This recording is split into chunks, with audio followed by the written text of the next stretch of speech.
आखिरी पन्ना, the last page. Ganga किनारे एक पुराने नगर गंगापुर में एक विद्वान ब्राह्मण परिवार मिश्रा का आवास था। इस परिवार के मुखिया पंडित जी शहर के सबसे सम्मानित ज्ञानी पुरुष थे। उनके पास एक प्राचीन पुस्तकालय था जिसमें कई अनूठी और मूल्यवान पुस्तकें संग्रहित थीं। इन्हीं में से एक पुस्तक जीवन का मूल्य, द वैल्यू ऑफ लाइफ थी, जो परिवार के खजाने की तरह सबसे अधिक मानी जाती थी। यह पुस्तक किताब पीढ़ियों से उनके परिवार में चली आ रही थी, लेकिन इसका आखिरी पन्ना गुम था। पंडित जी के परिवार में उनके 2 संतान थी, विद्वान पुत्र अमूल्य और मनमौजी पुत्री कोमल। अमूल्य हमेशा अपने पिता के साथ रहते हुए पुस्तकों की गहराइयों में छिपे ज्ञान की खोज में डूबा रहता था, जबकि कोमल को नदी किनारे चिड़ियों के साथ खेलना, गीत गाना और प्रकृति के बीच में समय बिताना पसंद था। एक दिन पंडित जी बीमार पड़ गए।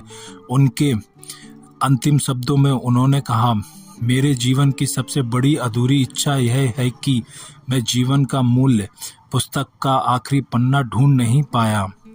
उनके देहांत के बाद अमूल्य ने इस अधूरी ख्वाहिश को पूरा करने का संकल्प लिया। उसने देश विदेश की पुस्तकालयों की यात्रा शुरू की, विद्वानों से भेंट की और उच्च अध्ययन में समय बिताया।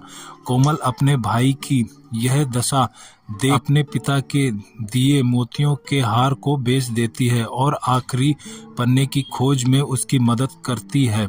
वर्षों बीत गए, लेकिन आखिरी पन्ना ना मिला। अमूल्य उदास और निराश महसूस करने लगा। कोमल उसे ढाढ़स बनाती रही, लेकिन खुद को दोषी महसूस करने लगी कि शायद उसकी इच्छा के कारण ही अमूल्य का सारा जीवन इस खोज में बीत गया। एक दिन कोमल अपने पिता के शांत कक्ष में सफाई कर रही थी कि तभी कुछ पुस्तकें उससे गिर गईं। वो पुस्तकों को उठा के रखने लगी कि तभी एक पन्ना उसके पास गिरता है। जब वो उसको उठा के देखती है तो वह पन्ना उसी पुस्तक जीवन का मूल्य का आखिरी पन्ना था। कोमल दौड़ती हुई अमूल्य के पास जाती है और उसे वह पन्ना दिखाती है। वह पन्ना पढ़ते ही अमूल्य की आंखों से आंसू बहने लगते हैं, क्योंकि उसमें लिखा हुआ था, जीवन का असली रहस्य ज्ञान या धन में नहीं, बल्कि अपनों के प्रेम और साथी के सहयोग में है।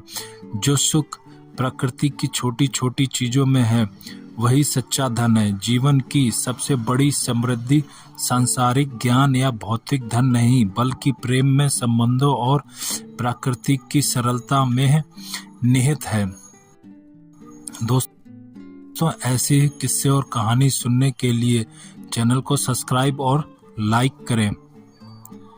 धन्यवाद।